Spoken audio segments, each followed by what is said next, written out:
Good morning বন্ধুরা, সবাই কেমন আছেন? আমিও ভালো আছি। ভাই আজকে লাউ শাক নিয়ে আছি। এই যে লাউ শাক দিয়ে সবজি বানাবো, লাউ শাক খাবো। আজকে আমার বাড়ি আলি আজকে আমাকে লাউ শাক খিলাবো। ভাই, সবাকে বলি, সবার বাড়ি আলিকে বলবেন লাউ শাক খিলাবো। কিন্তু লাউ শাকে প্রচুর ভিটামিন। তার জন্য আজকে লাউ শাকের জন্য আমি গল্পটা নিয়ে আছি। যে সবাই শুনি, সবার কাছে শুনি যে লাউ শাকে ভিটামিন বেশি। তার জন্য আজকে আমার বাড়ি এলে আমাকে লাউ শাক খিলাবো। লাউ শাকের জন্য যে কি বলবো আর ভাই, আমি আজকে সকাল সকাল গুড মর্নিং দেওয়ার মতন অক্ষম আমার। তো এই সকালে উঠেই দেখি লাউ শাক তুলছে।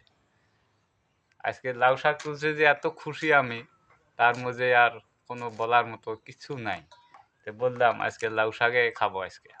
দেখি লাউ শাক, বন্ধুরা বলে দিবেন লাউ শাক কি দিয়ে বানালে সবজিটা ভালো হবে, তার জন্য কমেন্ট করে সবাই বলে দিবেন আমাকে যে লাউ শাকটা কমেন্টে বলে দিবেন যে কিভাবে লাউ শাকটা বানালে টেস্টে বেশি লাগবে।